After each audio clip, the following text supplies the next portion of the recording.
Turabasuhuje mwese inshuti zacu, inshuti z'urubuga click.rwanda.com, tubifuriza umunsi mwiza.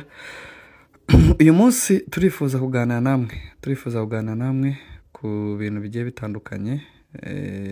Turifuza kuganira namwe ariko tubanza kwibutsa yuko click.rwanda.com ni channel yacu hano ya YouTube, ariko ni n'urubuga rukorera kuri internet cyangwa se kuri murandasi, rufasha abantu gukora ubucuruzi byoroshye. Uvuga rufasha abantu kugura, kugurisha, gukodesha aho waba uri hose. Ufite imodoka ushaka gukodesha imodoka cyangwa se kuyigurisha, nibwo buryo bworoshye mu Rwanda wabona.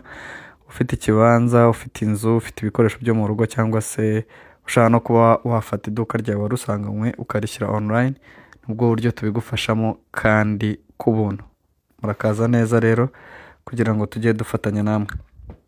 Ku bantu bifuza kumenya birambuye ibirana n'urubuga, mwajya kuri browser zanyu cyangwa se aho mushakira imbuga zitandukanye, mukandika www.click.rwanda.com, hanyuma mugatangira ibikorwa byanyu, yaba mushaka kugura, kuko hariho ibicuruzwa cyangwa se serivisi zirenga 8,000.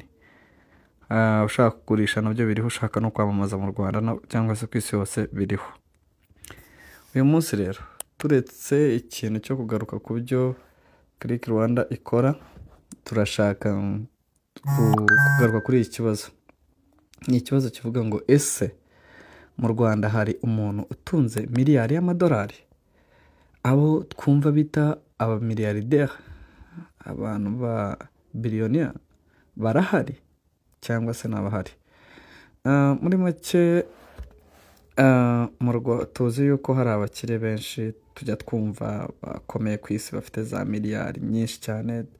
Ba Elon Musk birirwa bavuga, ba Jeff Bezos birirwa bavuga, Mark Zuckerberg birirwa bavuga, Bill Gates. Muri Afurika tuzi ariko Dangote n'abandi benshi cyane. Rero hano turifuza kugaruka mu Rwanda by'umwihariko. Iki cyegeranyo kiragaruka mu Rwanda, niba mu Rwanda hari abantu bafite za miliyari, cyane cyane miliyari y'amadolari, kuko kugira miliyari z'amanyarwanda aho barazifite, turabizi benshi barazifite, ariko turashaka kumenya ese mu Rwanda ubundi hari umuntu w'umumiliyarderi mu madolari? Ku makuru menshi cyangwa se ibyegeranyo byinshi twagiye tubona cyangwa twagiye dusoma bigaruka ku bukire mu Rwanda n'abakire mu Rwanda, twabonye yuko u Rwanda ruri mu bihugu, ruza mu bihugu 20 bya mbere bifite abakire benshi, ubwo ni ukuvuga abatunzi za miliyari. Ariko nk'uko twatangiye tubaza ikibazo ngo ese mu Rwanda hari umuntu ufite miliyari y'amadolari? Mu byegeranyo byinshi cyangwa se amakuru menshi twagiye ducukumbura ahantu hatandukanye, twasanze yuko mu Rwanda nta muntu urageza miliyari y'amadolari. Ariko hari abakire bashobora kuba bafite za miliyoni nyinshi z'amadolari, ndetse hari n'abashobora kuba bageza muri miliyoni 500 z'amadolari. Hari urutonde twabakoreye, ntabwo turi bugaruke ku mafaranga buri wese afite, ariko turagaruka ku bantu mu Rwanda bashobora kuba bafite za miliyoni zirenga 100 z'amadolari. Bivuze miliyari hafi zirenga nyine 100 cyangwa se 150 cyangwa 140 bitewe n'ivunja ry'ifaranga ry'u Rwanda z'amadolari. Kuri uru rutonde turagaruka kuri abantu bakurikira, bo dutekereza ko aba bantu aya mafaranga bayafite. Umuntu wa mbere tugarukaho ni umugabo bita Gatera Egide. Uyu mugabo ni umukire pe. Umugabo ni umukire nubwo usanga abantu bivugisha ngo araragiye, yagize ati, ariko ni umukire. Ibintu tujya twivugisha ngo umuntu araragiye, nta muntu utaragiye. Na ba Elon Musk baba baragiye, na ba Jeff Bezos baba baragiye, kuko amasosiyete yabo abafitemo abashareholder, haba harimo bagiye bagura amashares, ariko ugasanga nibo bafitemo shares nini. Hari n'impamvu ubukire bwose bw'ayo masosiyete yabo bubitirirwa, ariko ntabwo bivuze ko sosiyete zabo ari bo bonyine baba bazigenga. Rero n'ibyo kuvuga ngo umuntu aragiye mu Rwanda twirwa twivugisha ngo umuntu aragiye, ujye usenga nawe ahubwo bakuragize. Ujye usenga bakuragize pe. Nawe ugize amahirwe ukaba uri muri business ukabona umukire akakuragiza, waba uri umunyamahirwe. Gatera Egide rero uyu afite kampani yitwa Rwanda Mountain Tea. Ni ikigo gikomeye kubera murabizi icyayi cy'u Rwanda kirakunzwe, rero kuba afite imwe muri kompanyi cyangwa kampani isa nk'iyoboye mu gucuruza icyayi hanze y'u Rwanda n'ahandi, ibyo bimugira umuherwe. Afite sosiyete tuzi zicuruza ibikomoka kuri peteroli, mazutu na lisansi, ndetse n'iziyizana mu Rwanda zikora ubwikorezi, harimo SP, harimo Petrocom. Ibyo byose bimutuma arushaho kuba umukire, ndetse bivugwa yuko no muri Prime Insurance ariwe munyamugabane mukuru. Ibyo rero biramufata uyu mugabo kuba yageza muri hafi miliyoni 500 z'amadolari no kuzamura, ni ibintu byaba byoroshye, ntabwo bigoye kuri we. Uyu mugabo arakize.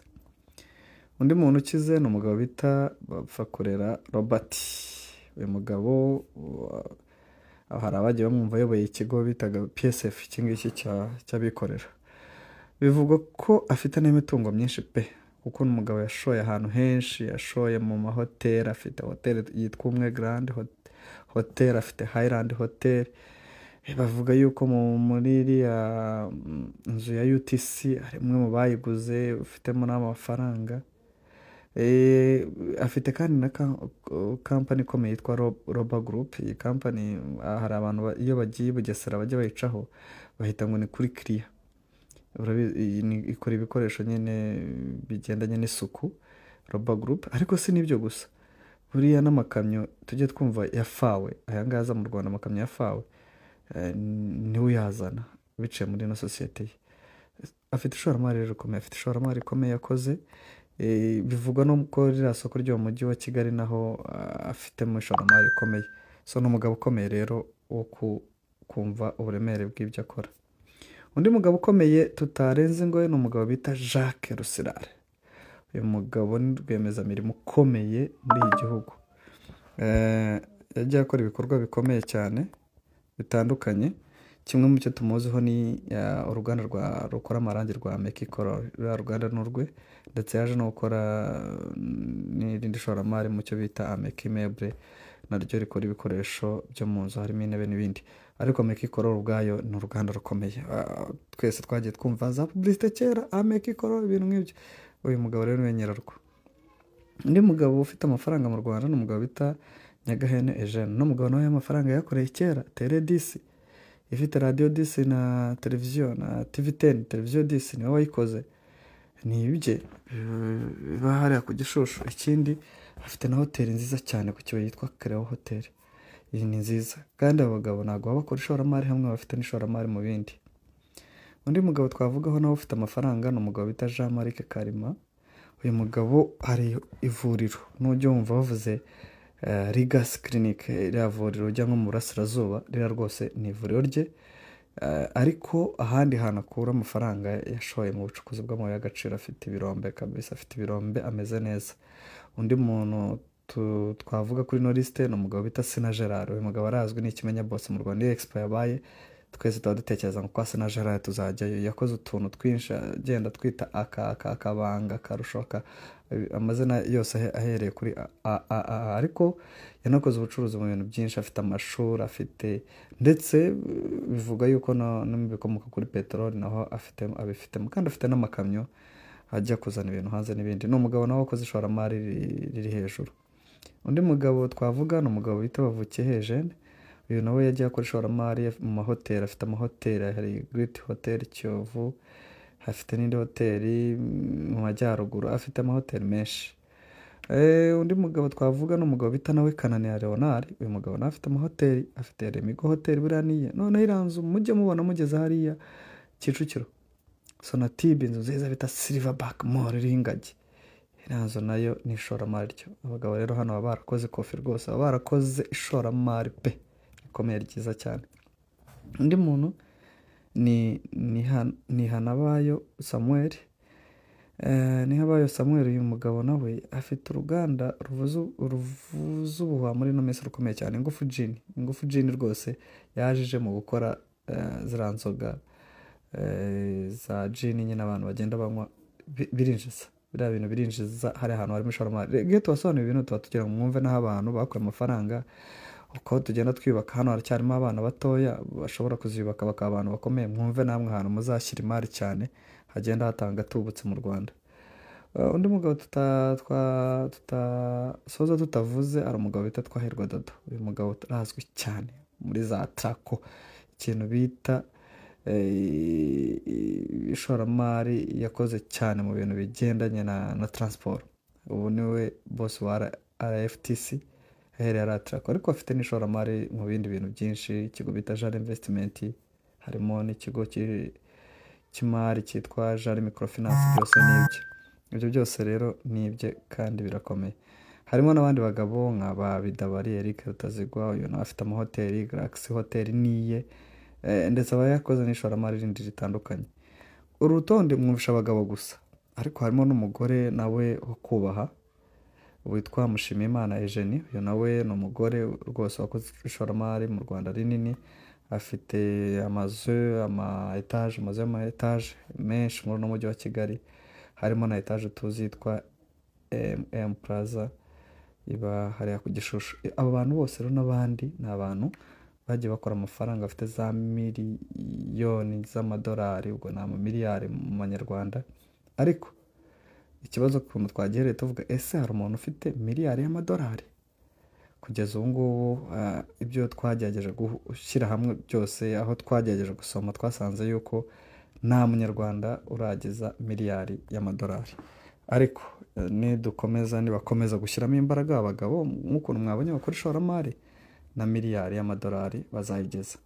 Murakoze cyane. Uyu munsi nuko ikiganiro twabateguriye cyari giteye. Mbibutse yuko twitwa clickrwanda.com, tukaba turi urubuga cyangwa se urubuga rufasha abantu gukorana n'ishoramari, kuko rufasha abantu gucuruza, rufasha rwose. Waba udafite n'icyo ukora, ariko Click Rwanda igufasha gucuruza. Click Rwanda nicyo yaziye. Nawe udafite boutique ushobora no gucuruza iby'abandi, upfa kugera kuri Click Rwanda, wabona umwagent wa Click Rwanda ushobora kutwandikira. Nimero zirimo hasi aho muri caption yacu twagiye tuzishyiramo, mushobora kubona nimero yacu mukatuganiriza, tukaganira rwose, tukabasobanura ukuntu namwe mwatangira ishoramari dufatanije. Urubuga clickrwanda.com nicyo rwaziye kandi ruzakomeza rubafashe. Murakoze, mugire umunsi mwiza.